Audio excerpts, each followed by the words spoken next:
So, all right. Well, I want to say good evening to everyone, and thank you for being patient with us as we had some technical difficulties trying to figure out Zoom for us all. Welcome to Solidarity Wednesdays. I'm Reverend Joe Archie, the Wilmington District Superintendent and one of the Peace with Justice coordinators for the Peninsula-Delaware Annual Conference. And on tonight, we have Dr. Bonnie Hall with us, representing the Natickoke Indian Tribe. And also we have RagghiRain with us. And Raggi is the chairperson of the Committee on Native American Ministries for the Peninsula-Delaware Annual Conference. And so thank you, Dr. Hall and Ms. RagghiRain, for being with us on tonight. We also have Doug Lanter with us. He is the communications director for our annual conference. And he will direct us through our time of talking tonight about issues of justice as it affects the Native American community. And we'll talk about the Native American ministries within our annual conference. At the end, once we've had conversation with Dr. Hall and Ms. RagghiRain, we will open up the chat and we'll make that available if you have any comments or any questions for any of the panelists. So now we've had our introductions. I'll turn it over to you, Raggi, if you could tell us a brief, an overview of the Committee on Native American Ministries. Many of our members of their annual conference are familiar with it, but others are not.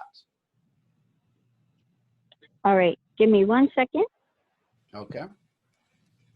Because I have to put you on speaker so I can hear you. I can't hear anyone. Can you hear me? Well, I can hear you through my phone now. Thank you. Oh, good. All right, wonderful. Well, if you don't mind, we're going to start with Bonnie. She's going to give a brief message really fast, and then we'll do an overview of Conan, if that's fine. That's fine, yes. Okay. Thank you, Raggi. When you made the introduction, Reverend Archie, you said that I was representing the Natickoke tribe, and I just want to make it clear that the views and opinions that Raggi and I will be sharing this evening are our very own. These opinions and comments and perceptions are based upon our knowledge, our experience living and working with within Native American communities. So I do not want you to think that what we say this evening has been endorsed by any particular tribe or tribal community. One of the things that I would like to say is the fact that we're happy to be a part of these conversations this evening, and we really do believe that now is the time for the churches to rise to the occasion. And the one thing that we talked about was, we know it's hard to change hearts and minds, but if it doesn't start within the church, then where will it begin? And so the perseverance of people of color has led to change and determination in this country. And as Christians, we have a divine obligation to love our neighbor as ourselves. We'd also like to express our sincere gratitude on behalf of the Conan Committee to Bishop Peggy Johnson, the cabinet, as well as you, Reverend Archie, to facilitate and host these conversations. And of course, I've got to thank Raggi for participating in this webinar because I just could not imagine doing this without her. Our church, as a United Methodist Church, has come a long way, but we still have a long way to go, a lot to achieve. But I'm very positive, and we're very positive, that the ongoing efforts will not only enhance diversity of thought, but inclusion and the acceptance of others from different backgrounds and ethnicities. And while we may not be a perfect union, it is our hope that we will all strive to make it a better one. I came across a quote the other day, which I think is so relevant for this conversation tonight. In 1963, President John F. Kennedy said, "For a subject worked and reworked so often in novels, motion pictures, and television, American Indians are the least understood and the most misunderstood of us all." Unfortunately, this statement is still true today. There are still many negative stereotypes that continue to persist. So our work is not done. And so now I'll turn it over to Raggi to talk about what Conan is about and what kinds of activities we have planned. Thank you, Ms. Bonnie. Well, I'm going to give you our mission statement, and I am going to read it so I make sure that I don't misinform anyone. And so I will say, OCO Oganales, welcome all of our relatives, because we are all created by the one and the only, the giver of breath and the maker of all things, who has many, many names. So, I see that you have it up. That's wonderful. Okay. The Committee on Native American Ministries. The mission of CONAM is to serve God, Creator, while being a resource advocate and educating body for Native American ministries within the Peninsula-Delaware Annual Conference of the United Methodist Church. We are also to help sensitize the United Methodist Church about cultural ways and religious expressions of Native American Indian people. Also, to educate and inform the United Methodist Church of critical issues that affect Native Americans. We also encourage members of the United Methodist Church in these critical Native American issues to become a part and walk with us. We are to advocate for the full participation of Native Americans at all levels of the United Methodist Church. These things mean so very much to us, because we are out there and often we are not seen. We are still invisible to many people. And what they think of us or believe about us is often something they've seen on TV or they read in a book. And so we go out to help expand the knowledge when we have CONAM meetings, so they have an idea of who we are. And at CONAM meetings, we prefer to try to build a relationship and a community right there during our meetings. That's why it's important that we always get together and we share different cultural ways and issues so that they begin to have a very real perspective of who we are. Does that help anyone? And we like to have fun and laugh. Amen. That's so, important to be able to connect and to educate people and help folks understand how they can be advocates, and connect and laugh. That's important as well. It helps break down barriers, humor, to build relationships. And so we're thankful that you're doing all the work that you're doing, not only you, Raggi, but the whole Committee on Native American Ministries. How can our individual members of our annual conference and local churches be supportive of the Committee on Native American Ministries? And how can they connect to, maybe there are certain individuals or churches who don't know any Native American people or have close relationships with them. How can we make that connection stronger? Miss Bonnie? Okay, I'll address that one. I want to start by quoting a Bible verse. Philippians chapter 2, verses 3-4. In humility, value others above yourselves, not looking to your own interest, but each of you to the interest of others. And so as we think about how we can engage our total church community in recognizing and appreciating and respecting Native American ministries, I think one of the things we've got to talk about is the fact that during the pandemic, the COVID-19 pandemic, many of our churches have been closed since March. And during this time, we would have celebrated Native American Sunday at our individual churches. Many of us do that in a very traditional way. But with the churches being closed this year, there was no offering, no special offering taken up to support Conan's mission and its ministries. And so therefore, we would like to ask the pastors and congregations to seriously consider making a financial commitment to donate to the Conan ministry so that our committee can continue its work. The donations that we receive to the conference office are split. One half goes to Global Ministries and the other half goes to Conan.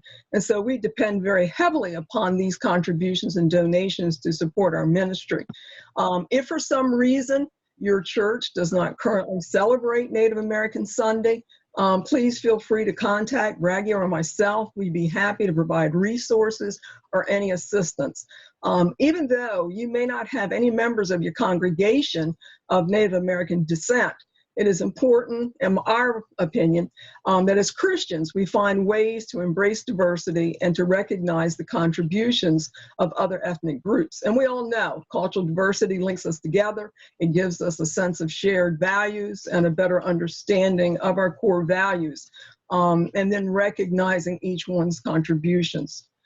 One of the other options considerations that we've had serious deliberate discussions with Bishop Peggy Johnson and the trustees is related to church closures. As you know, United Methodist churches, as they close, it has been our hope that the conference trustees would consider gifting these closed properties back to any Native American tribal affiliation. And I'm going to use a couple churches for example, and I pray I'm not stepping on any toes, but I think this is also a history lesson.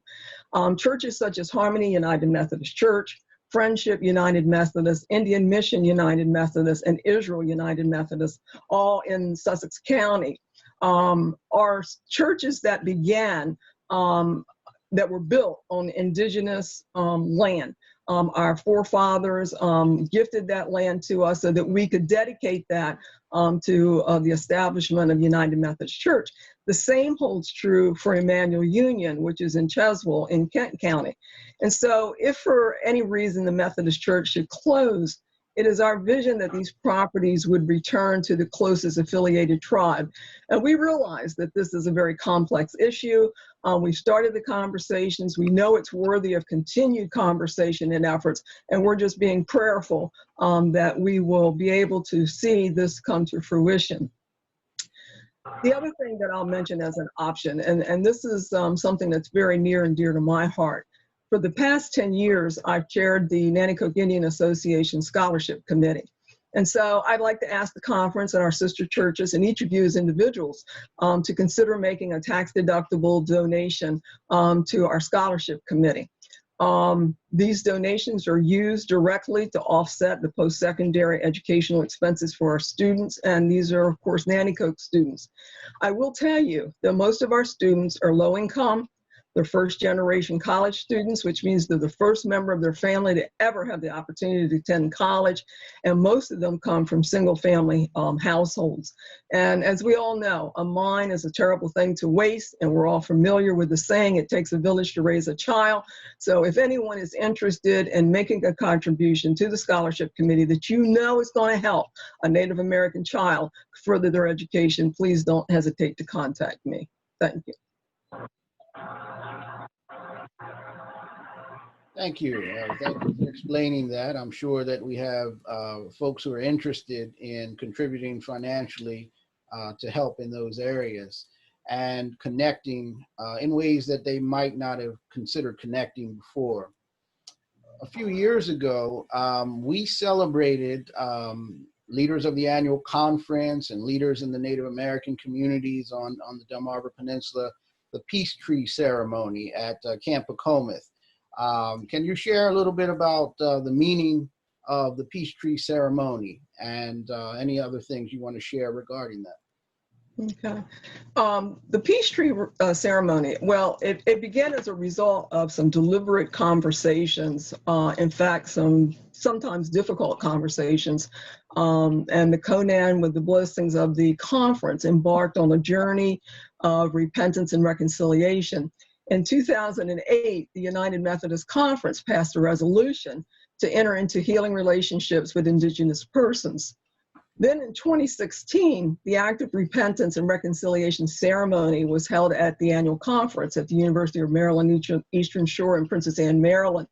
And 2 years later, on April the 22nd, 2018, Conan, Bishop Peggy Johnson, the cabinet, and Native American tribal representatives, as well as many guests, participated in the Great Tree Peace Ceremony, which was held at Camp Tacoma in Maryland. And this commemoration was one of reverence and remembrance of past injustices, atrocities, shame, and persecution of indigenous people in the name of Christianity. But it was also one of celebration. And as Christians, we are continuing the journey of the act of repentance and reconciliation, working to recognize our collective histories, our contributions, our pain, but especially our place in God's plan. A white pine tree was planted that day to commemorate the commitment that we made to one another as Christian sisters and brothers to live in peace and harmony with one another, to respect one another, and to be accepting of our differences, and to fully understand that we collectively serve the same God. So this was a time for us to come together, the church and the Native American community, to heal the hurts, to have those difficult conversations, and to look at a pathway forward, how we could work more closely in harmony and in unison. Okay, thank you for sharing that. And what you were witnessing were pictures, of course. Thank you, Doug, for sharing from that great event that we had and celebration we had together.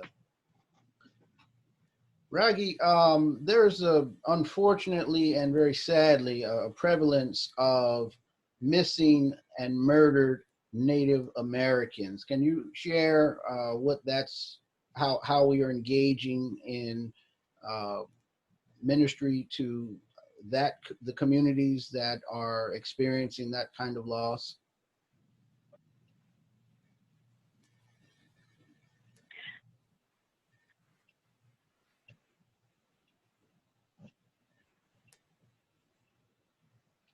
I think that always we have to look at our history when we think about this and how this came about. And we'll talk about that a little bit later. But right now I want to say that when you are considered within your own country, and you're the original people and the ones that have come in and taken power, you still find yourself being less than. So a lot of laws that were created within Congress and has caused a lot of this problem that the women and the young girls turn up missing. But it starts before that. We find that our children, I want to be careful how I say this because it's upsetting to me, so I'm sorry. We look at our children and they are so precious. And we raise our children perhaps different than you raise your children. We have values and concepts that we believe are very, very important. And so we'll be raising our children, but if you think about it, when they would send in social workers to it, they would see us doing different things. Also, we lived in extreme poverty. And so what would happen was that they would begin to take our children. And often, sometimes our children would be taken at birth and just be adopted out to non-Native families. This was the way it was. And so when your child is starting off in the social services, there begins to have this trauma that they experience. And then they fall victim to those that are within that system who's watching them. We found that this has happened whenever we are looking at who perpetrators were. Some of the perpetrators that had taken many of the girls and the girls turned up dead were people that were making judgments of where they were going and how they were going. And so this is really hard for us to look at our history. Also, when you think about, people would ask you, well, why do they hitchhike? Because don't they know they're getting in trouble? Of course they know that. But if their only means is to get to a place to get food or a place to get clothes, then that's how they have to do it, because many families within certain areas do not have the transportation or ability to get there. And so they are on the highways hitchhiking, just trying to help provide for their families. Sometimes they're just trying to get to work and they get picked up by someone. You find that this happens a lot of times on certain reservations because we have what they call the men camps, And the men camps come in with the big oil companies or uranium companies, or those who are taking and reverting the water from our reservations to someplace else. And so the men are out there just working, and sometimes you find their background isn't being taken care of. They're not checking the background. The companies aren't. So they can slip in and begin to take advantage. And also, we've had serial killers on there, and they were on there for 10, 15 years before they were ever caught, and some are never caught.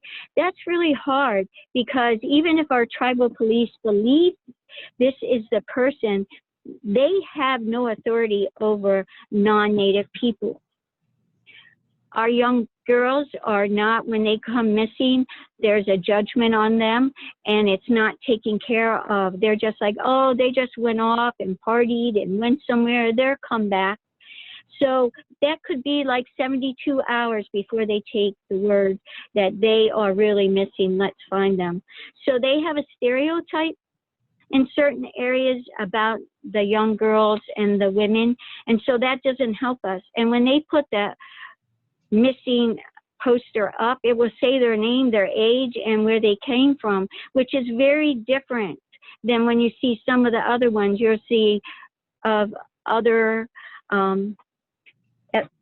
groups. You'll see a picture and they have their family there, or they'll say this was a lovely person, this is what she did. But for a lot of times the posters are just their face, their age, and when they were last seen. So again, it's being not believed to be valued. And I'm sorry, but it's really hard to think about how we still are not valued in this world, and that this happens all the time. And Bonnie's going to share some statistics in a moment, but I wanted to share with you, you're going to see a lot of us, we have our outfits on, and you'll see that a red hand. And someone said, what does a red hand mean across the face? The red hand means that we have a Native woman who had, or a girl who has been silenced. No one heard her cries, and no one came looking for her.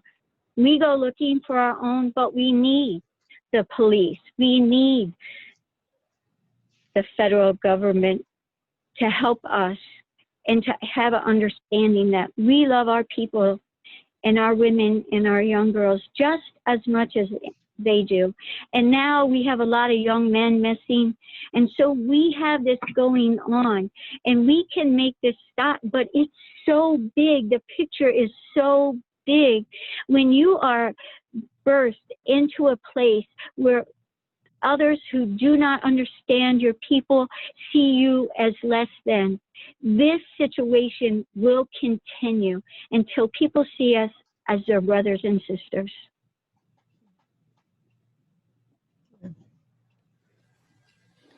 And Raggy makes an excellent point here. In looking at some of the Indian Law Resource Center data, they said more than 4 in 5 Native American women have experienced violence, and more than 1 in 2 have experienced sexual violence. But not only that, you got to look at the women on the reservations are murdered 10 times the national average. And the problems are pervasive with the children, because the children, as that Raggy said, also experience the violence. And then they suffer from post-traumatic stress disorder, 3 times higher than the general U.S. population. And so even though the Violence Against Women Reauthorization Act of 2019 was passed in the House of Representatives, and this act is a very important tool. It's a legal tool that helps to combat domestic violence, dating violence, sexual assault, stalking, and improve services for the victims. But it's yet to come to vote in the Senate. And we look at the rate of child abuse among Native Americans, and it's twice as high as the national average. And so when we look at the violence that is prevalent within the Native community, and we look at the historic trauma that they've already dealt with, there's a complexity of issues that are not being properly dealt with. And so from generation to generation, we're seeing children and families suffer And so this is a this topic, this issue, as you can see with Raggi, is something that's very near and dear to her heart. And she is really working with the Conan Committee to help us get a better understanding, to figure out what we can do to help those people that are in need. And hopefully we can recruit some volunteers to work with us as well. Thank you, Bonnie. And I would like to add a little historical information to that so that you can have an understanding of why I feel the way that I feel. It was March 12th, 1880, when a judge put down the hammer and he finally made the decision that Native Americans were human beings. Up until that moment, there was a controversial whether we were human or animals. This seed has been planted and continues to grow within people to this day. But it took a judge in March 1880 to say that we were human. That is not a good feeling for us. In 1970, a law was passed, and I want some of you to think you were here in 1970. In 1970, they passed a law, and it was saying Family Planning Services and Population Research Act of 1970 has now stopped the sterilization of our women. And not only Native women, but Black Americans, Latinos, and those that are on welfare. Up until that point, when they went in to have their child, they could be sterilized without knowing. How many of us would want that done to themselves? Not only with that, in 1978, they had to pass a law, the Children's Welfare Act, for our children, that said they could no longer seize our children and take them from us, putting them into institutions and adopting them out.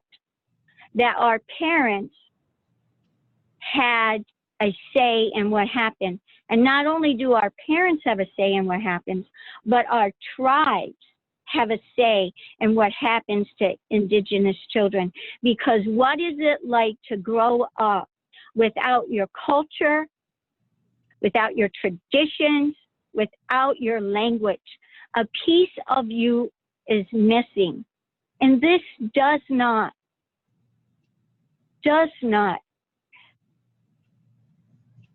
please the one and only when he created each of us to see us suffering like this. Well, thank you both for sharing. Certainly what you raised, and as those of you who've seen some of our other broadcasts with Solidarity Wednesdays, some of the same issues come up again and again. Intersectionality with poverty, with racism, and with groups of people being treated less than human and considered less than human. One of the ways that all of us in society justify our injustices against other persons is to make them somehow, in our eyes, less than human, or somehow less worthy of love, less worthy of respect. And so that's great that you brought that out. That's so important. And you've given us a history lesson on some of the things that have taken so many years well past due, that we need to be able to look at the laws that have been passed, some of the historic injustices, and the current injustices that continue to be contributed against the Native American people. Tell me your thoughts then, either of you or both of you, about the situation at Standing Rock. I know there's a lot of conversation about that. Some folks might not be familiar at all on what the issues are regarding. If you could talk about Standing Rock, and then probably more people are somewhat aware, at least, of a recent ruling by the Oklahoma Supreme Court. So can you get into that and share with us your thoughts and how that affects the Native American community in both those instances, Standing Rock and the Oklahoma Supreme Court ruling? All right, Standing Rock. To understand how we have arrived to fight for fair and equal rights continuously, we must understand our history first and our relationships with the people that came across the Great Waters. October 11, 1492, Columbus sailed the ocean blue, and indigenous people discovered Christopher without a compass, lost at sea. When we found him, we greeted him, and we gave him that precious water that they needed so badly to survive. And then we gave them food, because that's our way. And we provided them with shelter. In return, Christopher, without a compass, looked around and saw all that he saw. And he thought, this is wonderful. And he repaid our kindness with violence and brutality against us. He took thousands of Native American people, indigenous people, forcibly, put them onto the boats and sailed to Spain and sold them into slavery.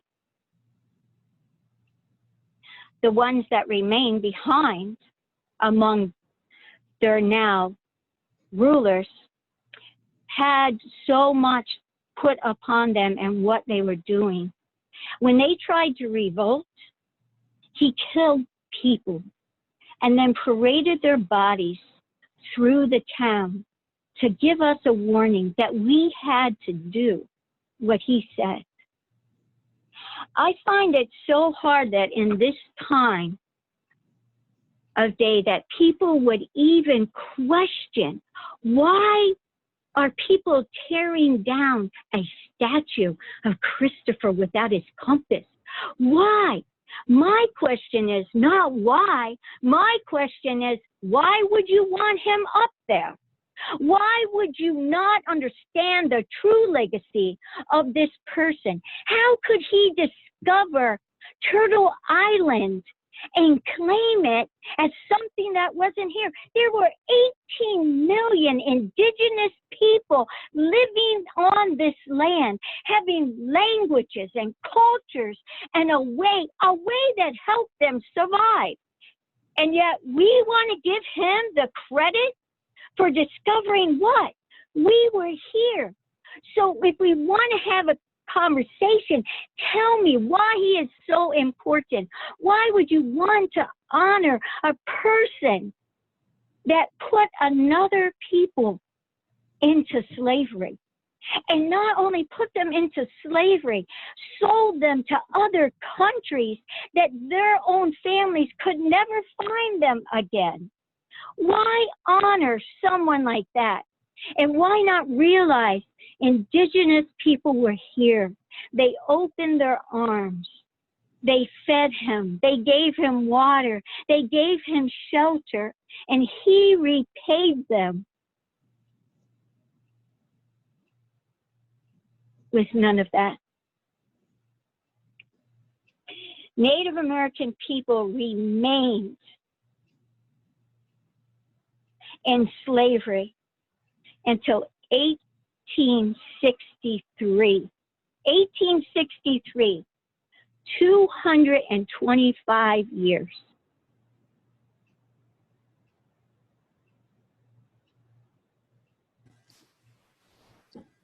So many years ago, the Native American International Caucus had a gathering, and we invited elders, and we invited our youth because we wanted to sit and have conversations together to ask him, how do we move forward in the world? And it was good. But on that last day, we all came together again, as we always did. We held a sacred talking circle. This is a time when a person stands and speaks from their heart. No one questions what they're saying. No one argues. They listen and they accept their words for truth. And on this day, we're having our final circle there. And the last one to speak was a youth. Now, he was funny. He was always engaging in all the activities. He would sit with the elders and listen to them. And he was so happy. We had already decided as the elders that this was a future leader for us. And so when he stood to speak, we noticed something different about him. His face wasn't the same way. His hands were twisting back and forth. And when he started to speak, his voice was trembling. This wasn't like Geronimo. And we watched him with his head down. And he spoke. It has been an honor to be among my elders and my peers. It has been a blessing that they have called me by my birth name. For from the time I entered elementary school, and they heard my name, they laughed at me. They called me names. They made symbols towards me. And so I quit using my name. But here, I am proud of who I am and who I was named after. I know my people expect great things out of me.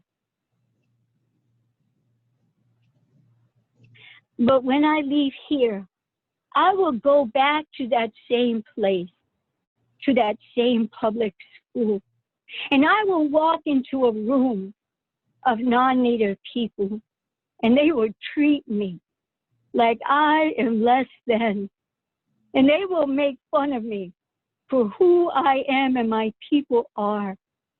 I will never become what I was meant to be, because I know that I am less than, and I have failed my people.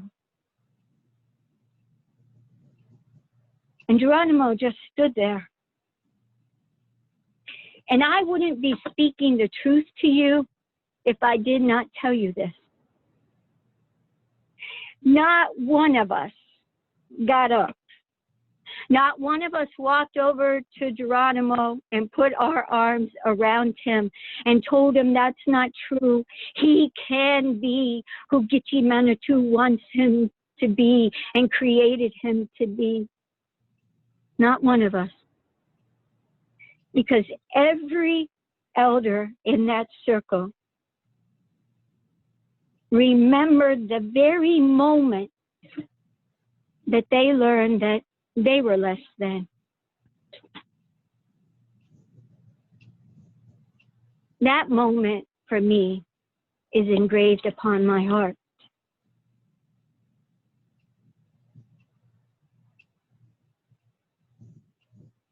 As a United Methodist Church, it is important for all of us to see people for people, not to be colorblind, but to accept them, to experience all of the gifts they have to offer, because we were given these gifts to share.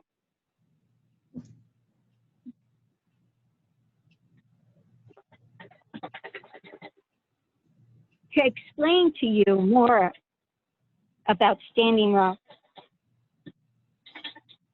I need to share with you how we got to this point today.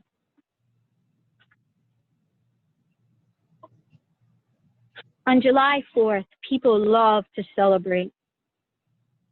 They celebrate the Declaration of Independence. And there's that famous line in there, that famous line. All men are created equal. And then it goes on. And I'm not saying that line shouldn't be there, but you see, for many of us, that line doesn't include us. Because less than 30 lines down below is another line. And it says, the original inhabitants, the merciless Indian savages,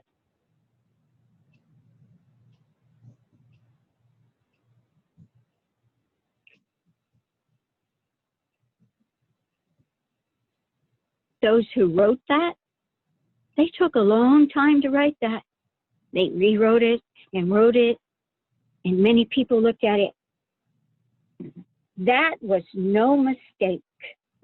They put that in there on purpose to remind us of our place, but to also remind the entire history until the end of time. It is written that we are merciless Indian savages. In 1776, and shortly after that, we became a ward of the state. And shortly after that, in 1880, Congress and those who are allowed to vote, including 3 Methodist annual conference, voted to remove indigenous people from their homelands.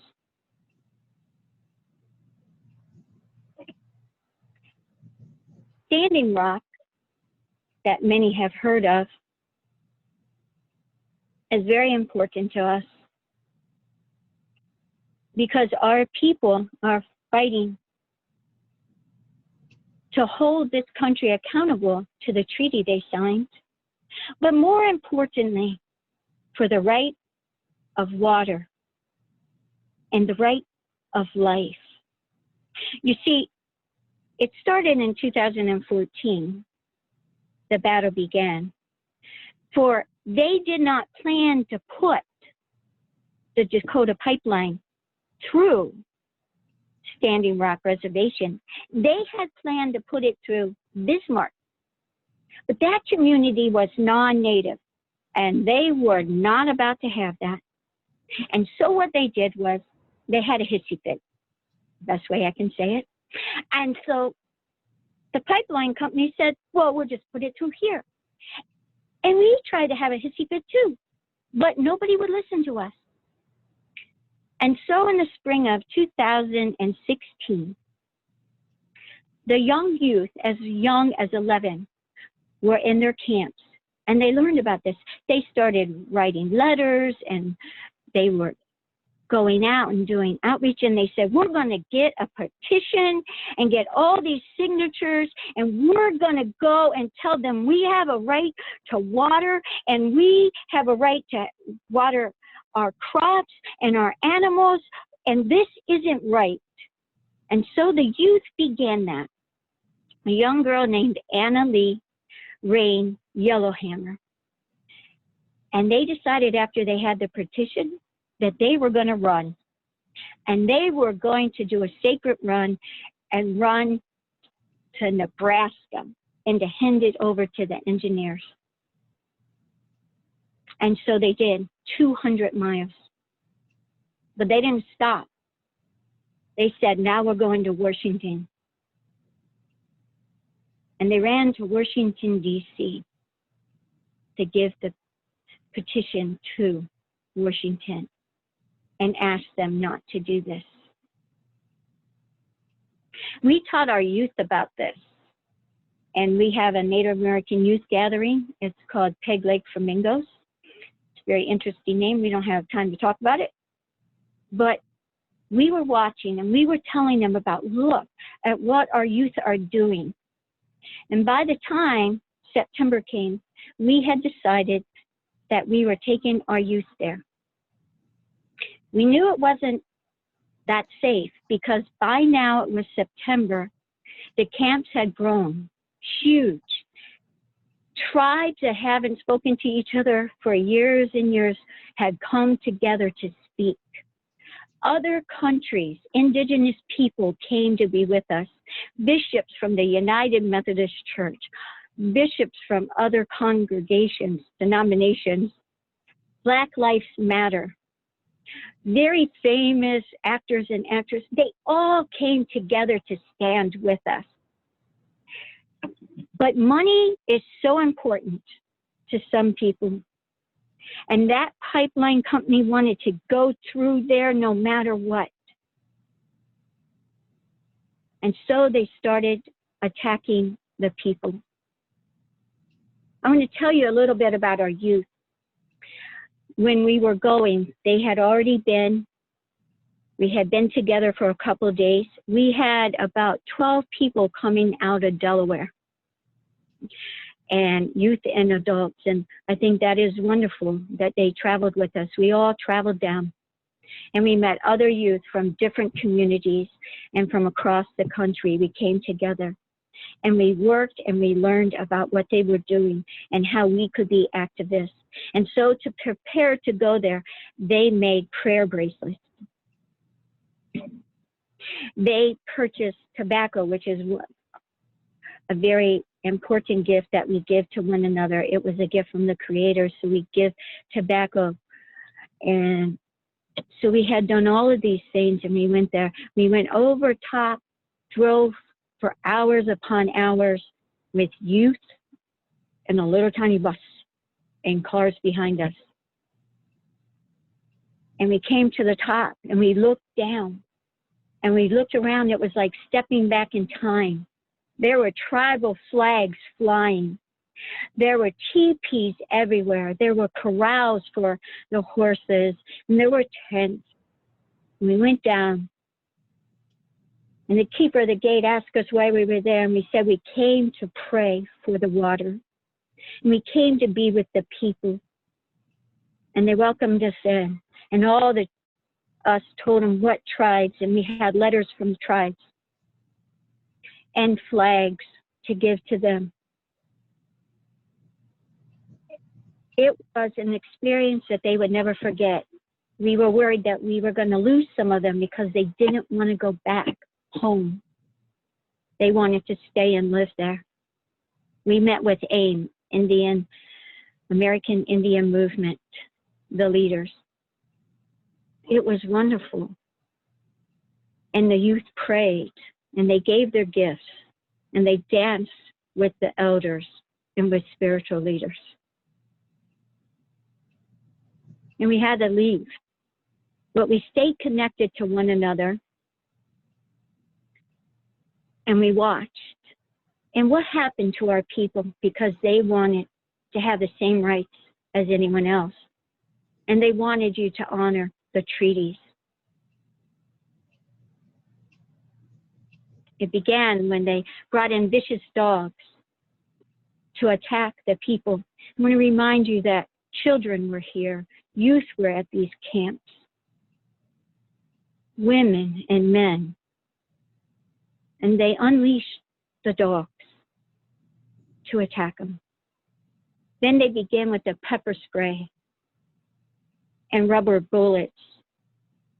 But it kept growing and growing. And our leaders went to President Obama, and they asked him, they told him they can't go through there. Our water, but more important, our sacred burial sites are up there. And so a Friday, he signed it, and it would go into effect on Monday. But in the middle of the night, the bulldozers came and bulldozed the sacred sites. And when we tried to fight back, it didn't matter. They came in riot gear. And they used compression cannons that would just blow your ears, that your headache would hurt. And as the weather got worse, because I don't know how many people know about North Dakota, but it's mighty cold. When the people were out praying and watching the water, they would put the water canyons. And they said they didn't mean to hurt us, our people, but it was sub-degree weather. And they would blow water, freezing water, onto the people. Many people were arrested, over 400. When they were arrested, they were put into dog cages, and their number was written on their arms. Many of you will remember what that means. And then when they were going through, they would strip search the women in front of all the officers and then make them sit in the cells. Even the tribal chief, they strip searched him. And the battle continued. We were fighting for our lives. We were fighting for 7 generations to come.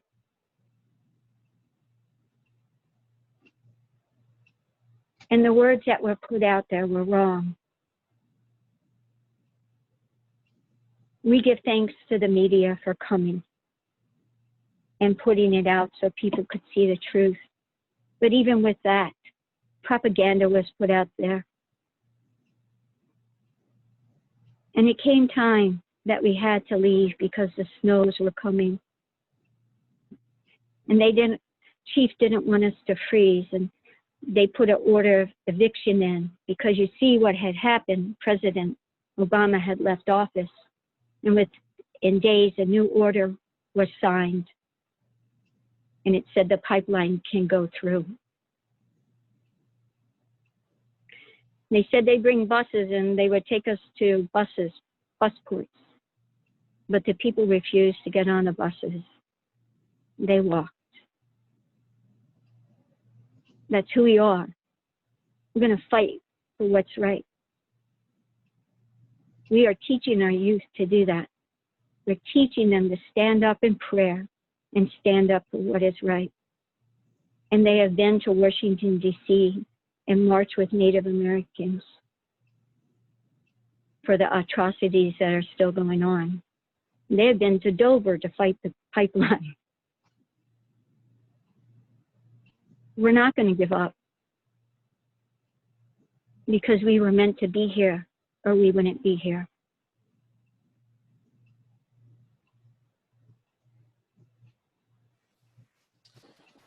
Thank you, Raggi, for sharing that with us, giving us a history of how all of that has developed.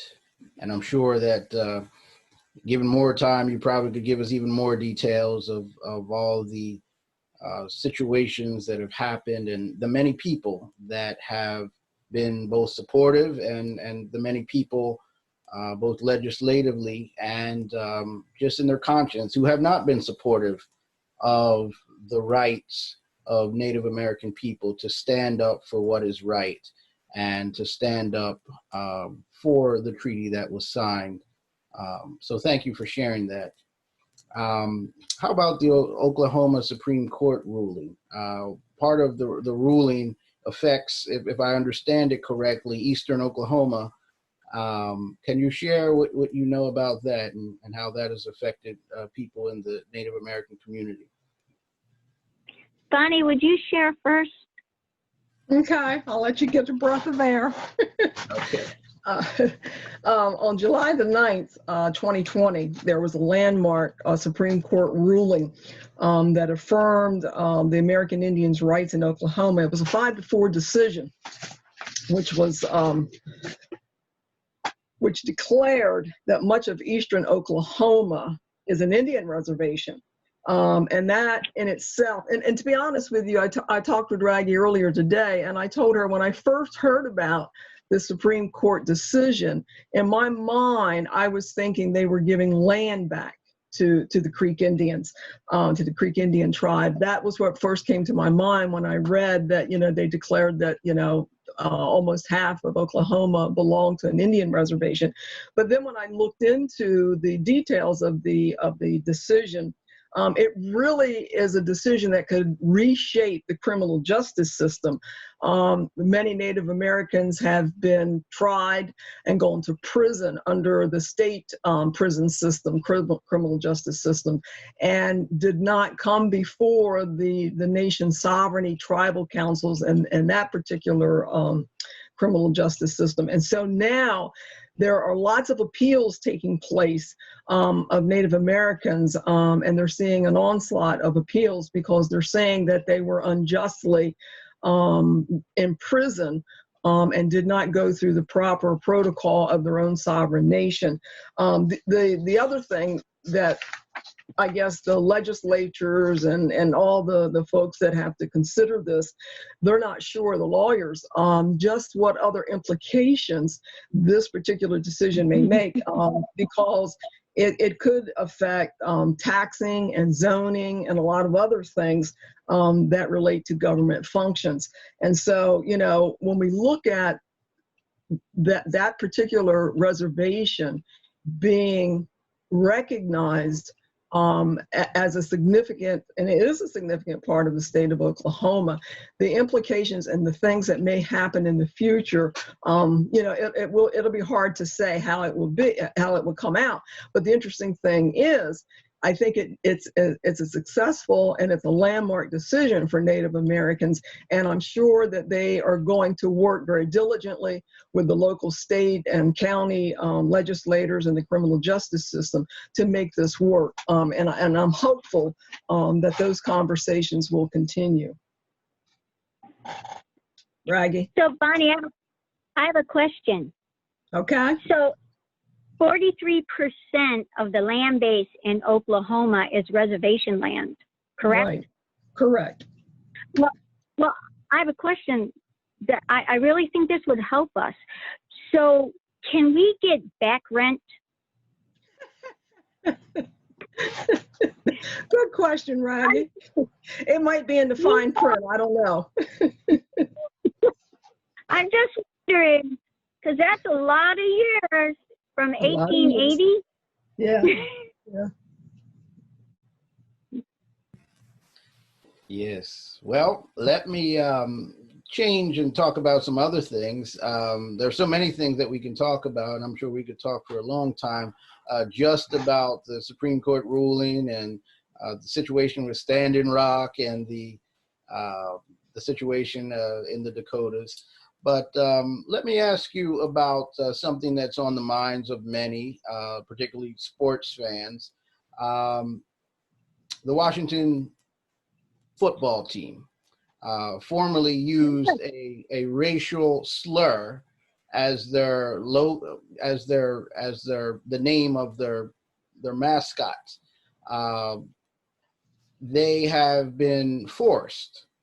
The owner was very resistant, but they have been forced by their sponsors, their financial sponsors, big time financial sponsors, billionaires who control the stadiums and the marketing, to change their name. And we know that owner, Dan Snyder of the Washington football team, they're called now, had been very resistant, but now they have decided that they're going to no longer use that logo. They haven't come up with a permanent name yet.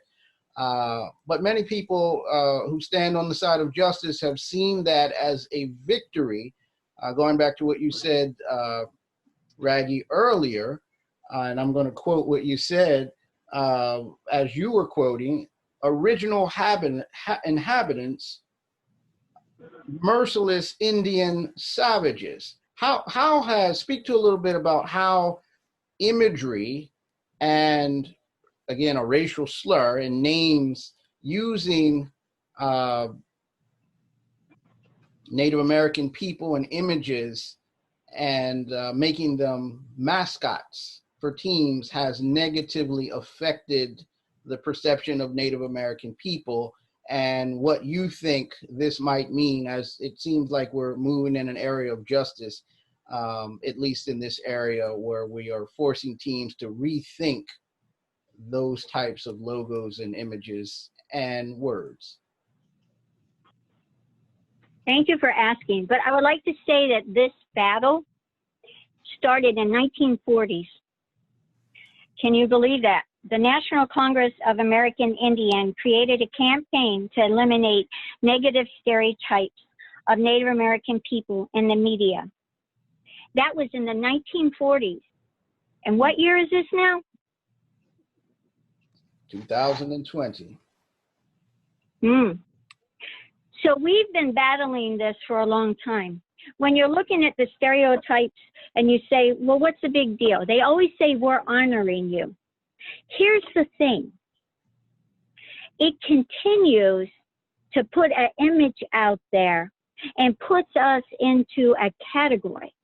So you can't see us as doctors or teachers or anything else. You see us how they want to present us. Not only that, when you look at the people in the stadium, have you ever taken a good look of how they have their faces painted, what they have in their hairs, what they're doing? What they're doing with certain ways that we dress and how we act, and when we're in ceremony, they have that on their bodies. And then they're acting that way, and they're saying words that we would never say in a ceremony. I would never say ever. But they're doing all of these things. And so we've been fighting it, and it affects our children and our youth, because you have somebody out there doing the tummy hot chop and slapping themselves in their face. Our people are not foolish. We have never slapped ourselves in the face. I don't know about the rest of them, but we don't do that. That's not something we did. But they're out there doing it. So when our children go into a public school and they have seen this, they think, oh, this is what they do. And they don't understand how it affects them. Or, as for Geronimo, how it affected him, these images, this untruth that are told out there, that his peers would make fun of him. One of our youth that went to Standing Rock with us, they asked, the United Methodist Communications asked to do an interview. So 2 brothers did it. And I wasn't a part of the interview because we were already back, and they said they would let me know what they had said, you know, when it was published. And so I'm reading it, very proud of these 2 young men. And then I see this statement from one of our young men. They said, when I come to Peg Legs, I am proud of who I am, because when I am in the school, I am ashamed. What are we doing?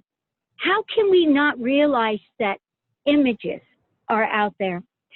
So yes, it's a breakthrough, but we have already heard from other teams saying, we're not going to change. What does that mean? They own that logo. Have you ever thought about that? They own that. They own that falcon. They own that bulldog. They own. Get it? Own.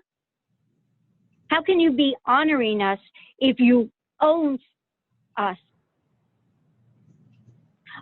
Own a piece of the spirit. Snyder said that he named that team was named after a coach. That's why it's honor. And the coach was, had Native American heritage. And, but the research shows that that coach was hired after the logo. What makes me sad is that from 1940s until today, we have been challenging the courts and in the court systems. We have written letters. We have protested during General Conference when they were in Cleveland, Ohio. There was a Cleveland game going on, and people from the conference were going, and our little group was out there protesting the mascot.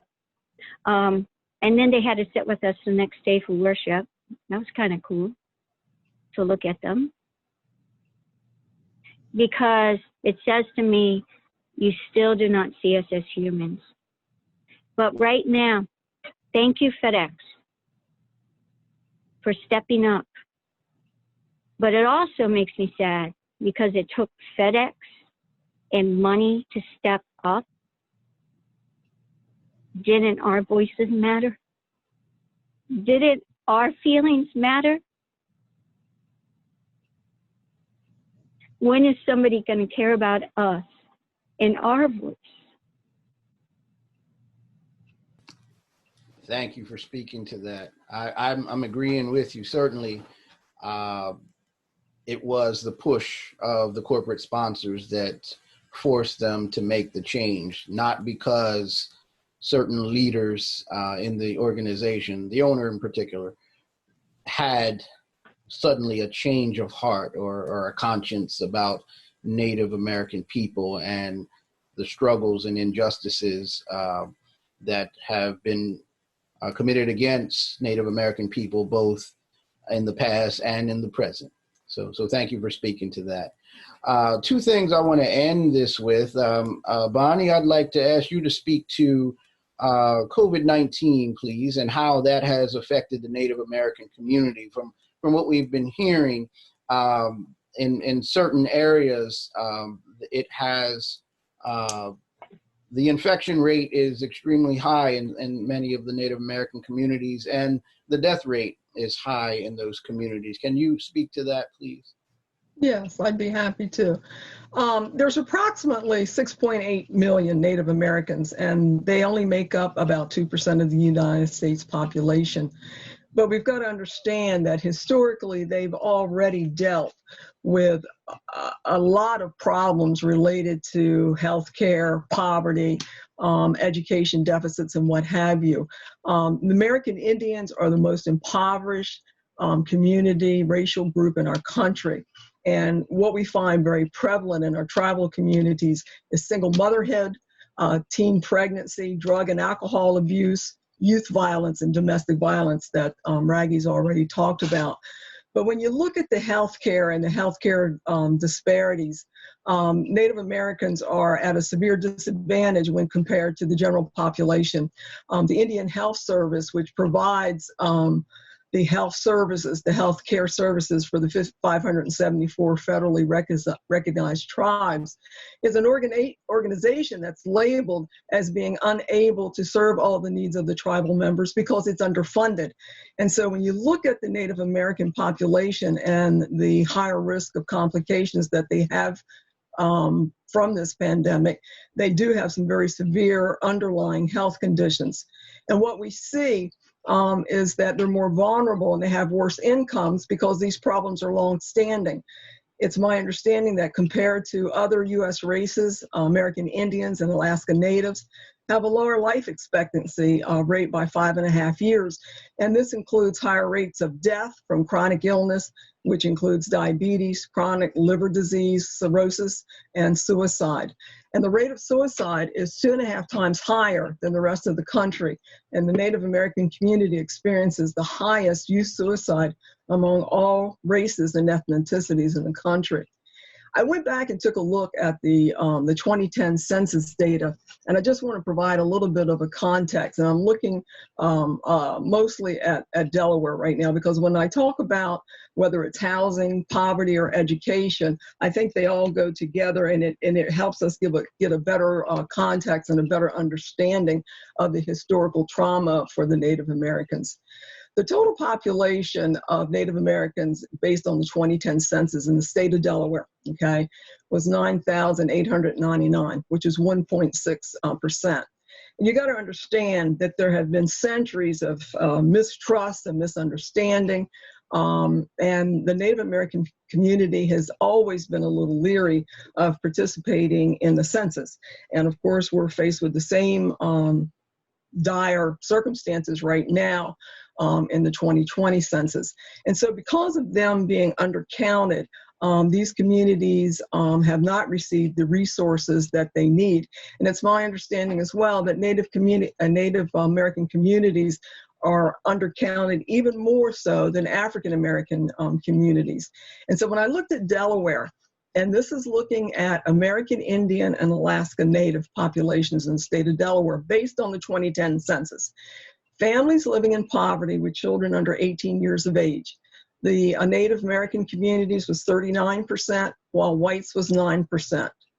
All families living in poverty, Native American communities was 22%, while their white counterparts was 5%. And looking at the median family income for American Indians and Alaska Natives in the state of Delaware, the median income was $48,241, while white counterparts was $74,853. So we're looking at almost a $27,000 difference in income. And I've always been one to talk about education because I am a retired educator, but more importantly, I'm also a first-generation high school and college graduate in my family. And so I know firsthand the challenges that young people have as it relates to attaining educational degrees above high school. And so one of the things that we know, this is proven, that the higher educational attainment a person has, that helps them make a pathway out of poverty. We also know that this pathway has never been equal for people of color. And when I looked at some of the statistics, Native Americans attend post-secondary education at a rate of 17% compared to 60% of the US total population. When I looked at the state of Delaware, the percent of persons aged 25 and over with a high school diploma, American Indians, Alaska Natives was 82.3%, where whites was 90.3%. Percentage of persons aged 25 and over with a bachelor's or higher degree, American Indian, Alaska Natives was 14.2%, whites was 29.4%. State of Delaware dropout rate for American Indians and Alaska Natives was 10.3%, and whites was 3.1%. So the disparities in educational attainment is very evident. And so when you think about COVID-19 and the implications that it's having, all of these problems and crises that have been affecting the Native American communities are continuing to escalate. You can't talk about COVID without talking about the housing problem that the Native American families are faced with right now. There's acute housing shortage, and they are 8 times more likely to live in an overcrowded home, knowing that these communities are more susceptible to the coronavirus. Many generations live under the same roof. There's quite a bit of closeness, and many times these quarters, these homes don't even have running water. So when we talk about some of the COVID-19 CDC guidelines, federal guidelines, and they talk about washing your hands all the time and distancing, doing social distancing. If you live in a house, a small quarters with your elders, multiple generations, and you don't have running water, then right from the get-go, you're at a very difficult position. And so some of these homes also don't even have electricity. And when the virus struck, safe water and sewage disposal services were already unavailable in 13% of Native homes on the reservation, compared with 1% of homes overall. Some 35% of Indian country residents even lack broadband internet. And we know even tonight, if it wasn't for the technology that we're using to do the Zoom webinar, we wouldn't be able to facilitate these conversations. And so if Indian country, 35% of Indian country doesn't have access to broadband, that's a necessary resource for them for remote education, for their tribal communication, and for telehealth, which could be a valuable resource for the Native American community.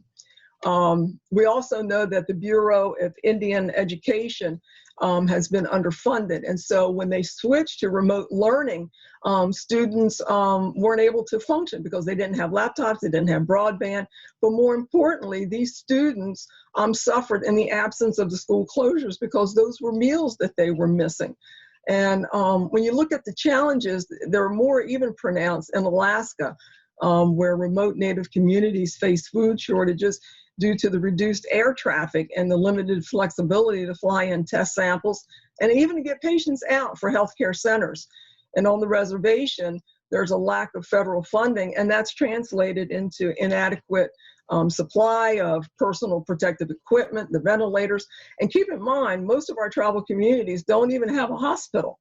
The recently passed CARES Act did set aside about $1 billion for Indian health programming to try to support the telehealth activities, as well as the special diabetes program. But it's unfortunate because this funding is only trickling into the Native American communities. One of the other things that I found that was very interesting, the American Medical Association had urged the Trump administration to collect and make available COVID-19 mortality data by race and ethnicity.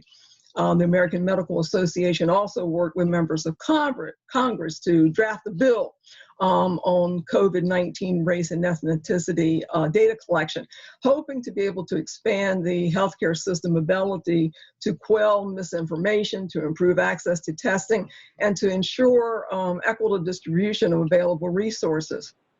Well, needless to say, the federal and state programs and legislators deliberately excluded American Indians and Native Americans from that demographic data collection.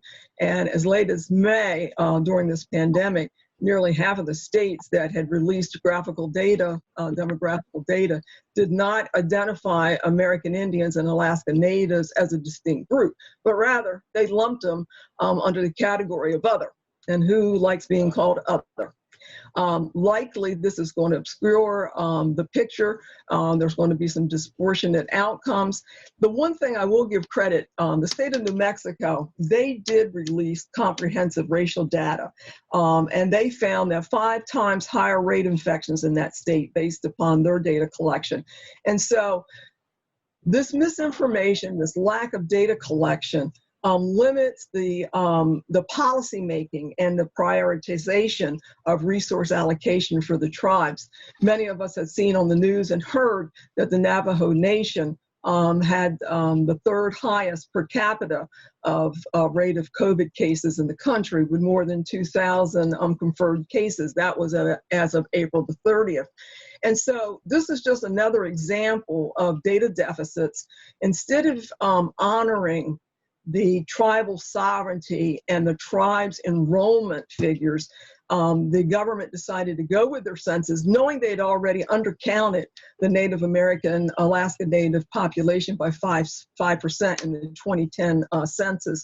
And so we're seeing this now impacting in real time how this is affecting the people on the ground. And so the coronavirus relief is not getting to the people that need it. It's not immediate and it's not effective.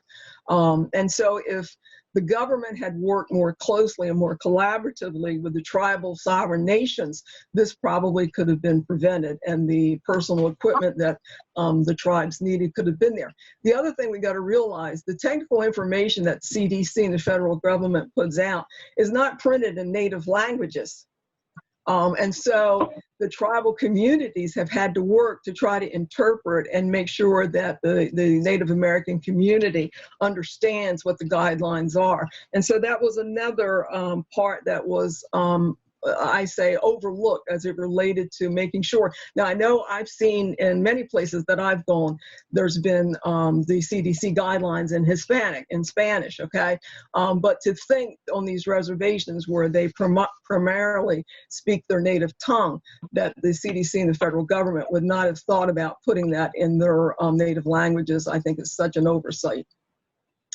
One of the containment issues that I want to share with you, I found, and this was just one of many that I found. Well, a lot of the states and the tribal governments did live up to their obligations to their tribal leaders, and they did work and tried not to undermine the efforts that the tribes had put into place, because, you know, many of the tribes had tried to contain the spread by closing their reservations. And one of the examples that I found was on the Navajo reservation. They had the highest infection and death rates among the indigenous people. And so they decided to close their borders, and they established strict curfews and social distance orders. And that was supposed to be through June the 7th. But then Arizona Governor Doug Ducey, who's a Republican, and the National Park Service reopened the Grand Canyon National Park, which houses about 2,500 Navajo residents.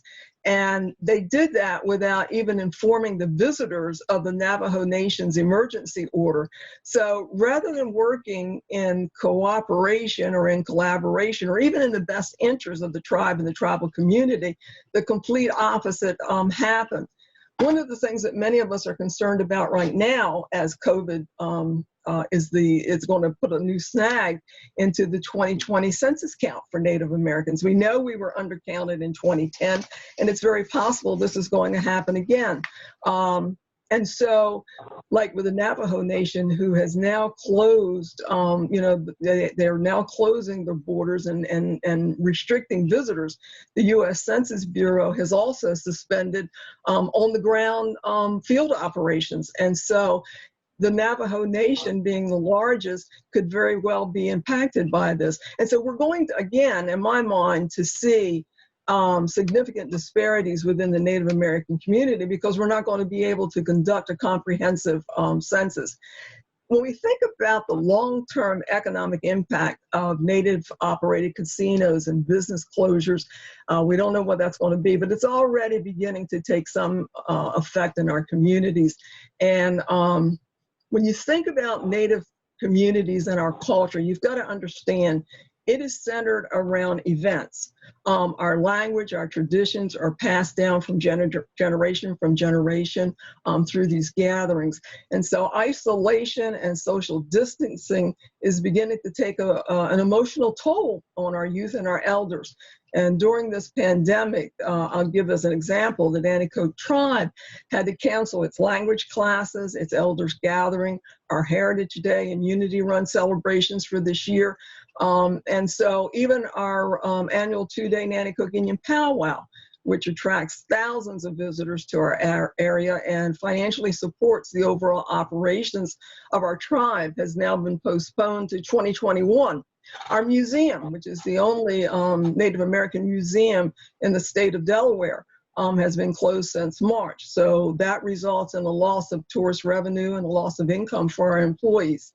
And our center has been closed, so there's been no gatherings, no membership, no tribal council meetings on site.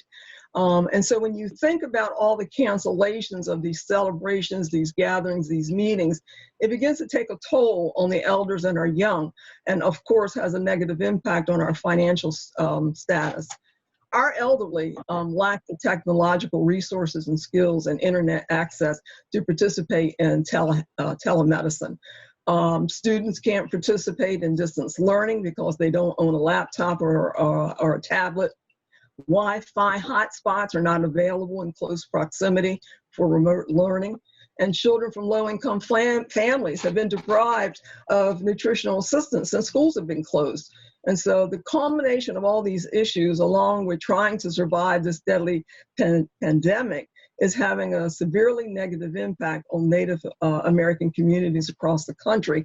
And I mean, I see it right here in our own community. And of course, we're not on a reservation, but you can imagine the devastating impact that it's having on those communities. Thank you, Dr. Hall. We, before I get to the last question for both Bonnie and Raggy, I want to remind you that you can start now. If you have some questions for Bonnie or Raggy, put them in the chat, and Brother Doug will lift them up. We're coming to the end of our time here together, and so I want to say thank you again for Bonnie and Raggy for being on with us, educating us all, and hopefully spurring us on to action and advocacy on behalf and in solidarity with Native American people. The final thing I want to ask you both, Bonnie and Raggy, share what you would like to share about the Native American communities, specific communities on the Delmarva Peninsula, the Natickoke, Lenape, Assateagues, Pocomoks, and Acahonics. I hope I didn't forget anyone. Whatever you would like to share about those communities. Okay. I'll start with the Delaware Tribes. Currently, there are 2 state-recognized tribes in the state of Delaware. The Natickoke Indian tribe received its recognition in 1881, and the Lenape Indian tribe, which is primarily in the Dover-Cheswell area in Kent County, received its state recognition in 2016. Both of these tribes were interrelated, as many of you may know. And as Ragghi's already talked about, we are kind of perceived as the invisible people. But one of the things that we find right now is invisibility is the modern form of racism against Native Americans. In a recent survey, 40% of respondents don't even believe Native Americans exist. And so it's important for us to understand that we are here. Our tribe is primarily located in Millsboro in Sussex County, has a long-standing history of being able to survive. The Natickoke, the name stands for the Tidewater people. And so we have lived and worked and along the rivers of around Sussex County. We share sister churches. One of the things that I would like to share, the descendants of the Natickoke Indian tribe attend several churches within the Peninsula-Delaware Conference. And Harmony United Methodist Church, which is the oldest, was established in 1818. And it is the birthplace of many other churches in Sussex County now serving our Native people. Harmony is pastored by Reverend Charlotte Nichols, who is my pastor. Indian Mission United Methodist Church is now pastored by Reverend Pat Bollinger, and she was newly appointed as of July the 1st. And that was the church that I grew up from a child to an adult. But once I got married, I left Indian Mission and joined Harmony. Friendship United Methodist Church is pastored by Reverend Janice Herman, and all three of these churches are located in Millsboro, and all three of them have congregants that are descendants of the Native American tribe of the Natickokes. We also have Israel United Methodist Church, which is located in Lewis, Delaware, and is pastored by Reverend Dr. Marjorie Belmont Burns.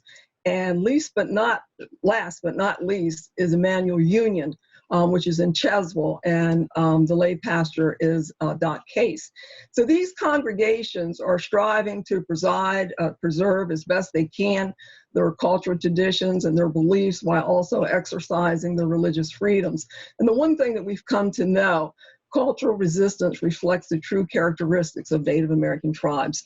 When we say we were always here and we will continue to be here, that is our word, and that's what we plan to do for the next 7 generations.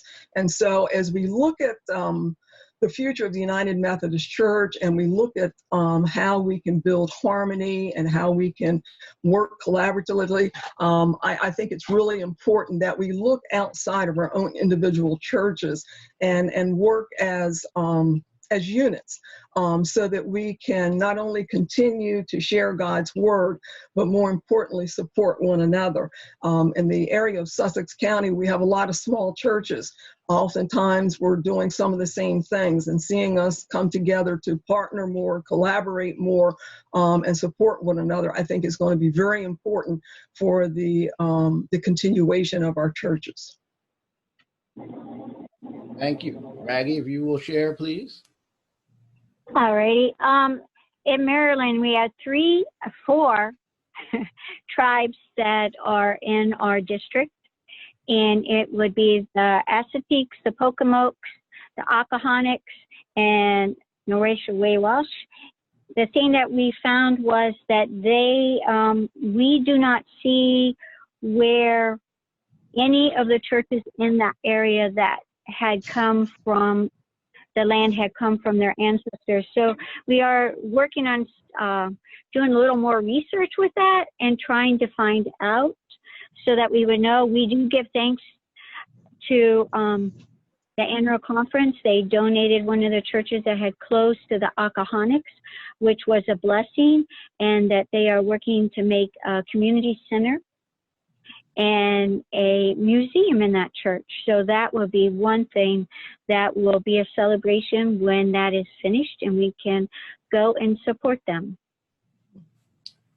But I would like to add one other thing. Bonnie brings up about how we are together, people coming. When we come together, it's just like we're family, and we get to know each other. And tribes have very different cultural beliefs, different languages, but they never judge one another. They accept it like, wow, that is really cool. But I wanted to say in 1880, again, Congress passed the law that said Native Americans could not practice their spiritual beliefs, their cultures, their traditions, and they tried to steal our language. We know our language isn't dead because our language was a gift.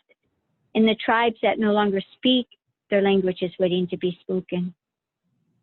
But it wasn't until in 1978 that they passed another law that said we could now practice our religion, our culture, and our traditions. And that was 98 years later. But we're resilient. Our ancestors lived, persisted, fought, and died so that we could be here today. 98 years later, they left for us all that was meant to be for us. And we carry those traditions because, and that culture and language, because they kept doing it. They did it in secret. They did it at night, and they taught their children. So I believe that us as the United Methodist Church, I don't think we're going to have to wait 98 years, but we can keep our faith alive.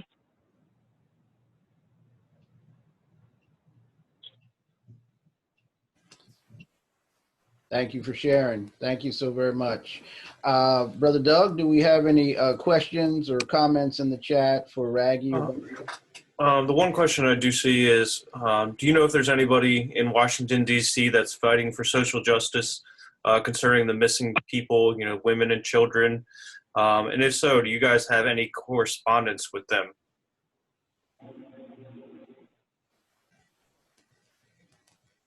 Raggy? With the Northeast jurisdiction, you can, we have websites and we can get you information. So we are working really hard across the country, and we have, not myself personally, but Native people are meeting with our Congress people so that they can hear our voices, and especially now that we have 2 Native American women senators, we're excited about that. And they know what is going on, and they are a part of the work, and they will be lifting it up also. And they're out there fighting for us right now. Amen. Thank you. So Are there other questions? Or Bonnie, did you want to respond to that also? No, I think Raggy addressed it adequately. Oh, okay, thank you. Other questions, Brother Doug? No, that looks like the only question. The rest seems to be commentary, so. Comments. All right. Well, thank you. Let me remind you all, we are meeting one additional time, at least what we've scheduled. Maybe down the road, we'll have more Solidarity Wednesdays. But for now, we have just one additional meeting next week, same time, same place. We will have the Reverend Dr. Rebecca Collison. She is the pastor of Nelson's Memorial United Methodist Church. She's an elder in our annual conference, the chair of the Disabilities Committee for our annual conference, and she'll be talking about how we do advocacy for people with disabilities. And so sign up now. Don't forget, sign up now so that you can be available and be with us on next week. I want to say thank you again to RagghiRain and to Dr. Bonnie Hall. Thank you both for being with us. We certainly learned a lot in this short period of time, being able to talk with you about issues regarding justice issues in the Native American communities and history about all of these things that have affected your community over the years. And you've shared with us some of the joys of your community as well. And so again, we're thankful for that. One other thing I wanted to lift up before you, Raggy, I'm so glad that Native American youth are helping to support the cause of the Black Lives Matter movement as well. Again, solidarity is about us being all in this thing together. And so you see this Black Lives Matter face mask, and this is available. You can get that. Minister David Kane, announced last week, he can be contacted at, this is his email address, JesusMyHero3927 @gmail.com. JesusMyHero3927 @gmail.com. And if you're interested in getting one of these Black Lives Matter masks, and let me share with you also 2 shirts that are available as well. The first shirt, if you can see that a little bit, it's a shirt that has the names. It says, say their names. And Black Lives Matter, it has the names of many of the folks who have unfortunately died as a result of violence, from George Floyd going all the way back to Emmett Till and many others. And also this shirt as well, this simply says Black Lives Matter. All right, so any of those shirts or masks are available. If you want to contact Minister David Kane, he's a member of Dale Memorial United Methodist Church, a certified lay minister in our annual conference, and you can contact him at JesusMyHero3927 @gmail.com. Thank you again, everyone, for being with us on tonight. I do want you to know that we should continue in solidarity together. If you think about the 8th century prophets, Amos and Micah, they taught us that justice should roll down like waters and righteousness like an ever-flowing stream, and that what the Lord requires of us is to do justice and to love mercy and to walk humbly with God.